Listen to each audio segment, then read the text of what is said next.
baik sampai selesai. Jadi kakao ini bukan saja hanya di pemupukan saudaraku. Jadi kakao ini walaupun tanpa pemupukan tetap akan berbuah, walaupun mungkin tidak selebat apabila kita lakukan pemupukan rutin atau buah bedanya yaitu biasa putus buahnya apabila memang tidak rutin kita lakukan pemupukan. Jadi hal pertama yang harus kita perhatikan saudara di kebun kakao ini yaitu di pemangkasan. Jadi saya jelaskan bahwa nomor satu di kebun kakao itu adalah pemangkasan, utamanya kakao yang sudah berusia 3 tahun ke atas itu saudara, itu harus wajib itu pemangkasan harus tepat waktu dan benar dan rutin, yaitu pertama tepat, rutin dan benar. Karena pemangkasan itu di pohon kakao ini apabila salah saudaraku itu dipastikan tidak akan berbuah. Walaupun kita lakukan pemupukan sesering bagaimanapun, apabila pemangkasannya tidak benar, buah juga tidak akan tinggal saudaraku apabila tidak benar.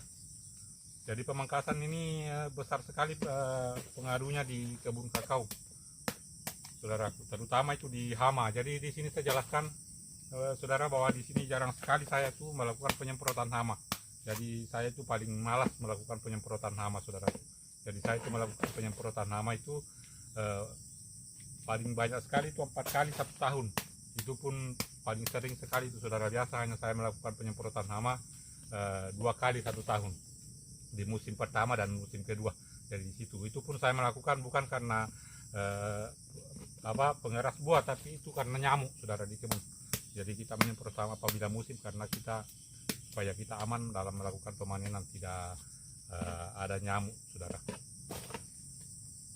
Jadi yang pertama saya jelaskan itu pemangkasan harus benar dan tepat, rutin, benar dan tepat, seperti itu saudaraku. Karena apabila salah pemangkasan maka dijamin kakao ini tidak akan mau berbuah, itu sudah pasti saudara. Apabila salah pemangkasan tidak mau berbuah. Bisa disimak satu kali lagi penjelasan saya bahwa apabila salah dalam pemangkasan, kakao ini dijamin tidak akan mau berbuah, tidak akan tinggal buahnya. Jadi yang harus kita pelajari saudara pemangkasan. Jadi cara saya dulu mempelajari pemangkasan yaitu setiap pohon itu beda-beda cara pemangkasannya. Jadi situ saya pelajari. Jadi setiap pohon saya beda-beda, saya buat percontohan di 10 pohon. Jadi semua pohon itu saya kasih beda cara pemangkasannya, sehingga bisa saya tahu bahwa cara pemangkasan yang seperti ini yang disukai oleh pohon kakao. Jadi seperti itu saudara. Jadi mungkin bisa diterapkan di kebunnya saudara, bisa dibuat, kita belajar sendiri di kebun, buat percontohan 10 pohon, kita cara pemangkasannya beda-beda dan waktunya beda-beda. Baru kita bisa paham sendiri bagaimana yang dibutuhkan oleh kakao itu pemangkasannya. Jadi pemangkasan itu yang utama saudara. Baru kedua pemupukan. Pemupukan juga itu apabila salah cara kita pemupukan tidak akan maksimal juga saudara.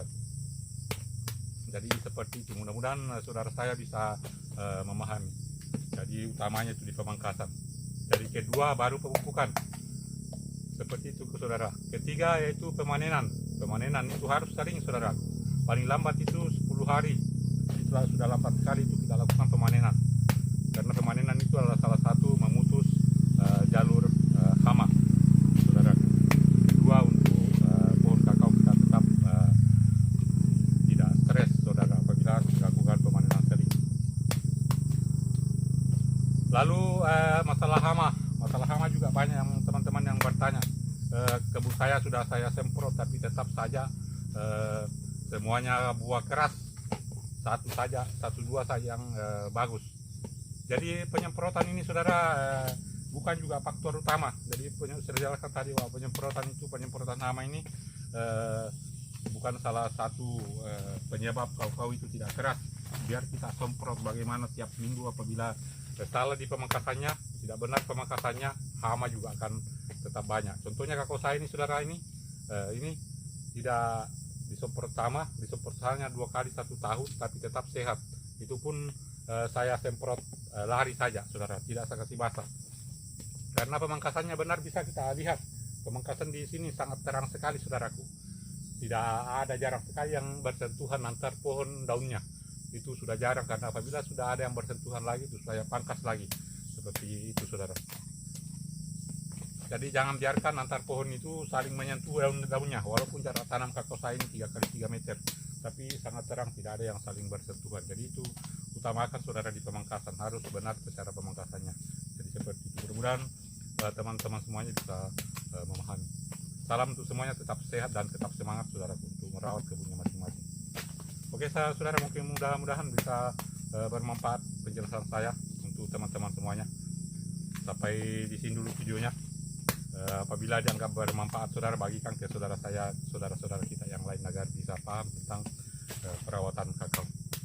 Jadi ya seperti tadi yang dijelaskan saudara, bahwa pemangkasan itu yang utama, bukan pemupukan. Kedua pemupukan, baru ketiga pemanenan. Jadi seperti itu saudara. Oke, salam semangat untuk semua. Assalamualaikum warahmatullahi wabarakatuh.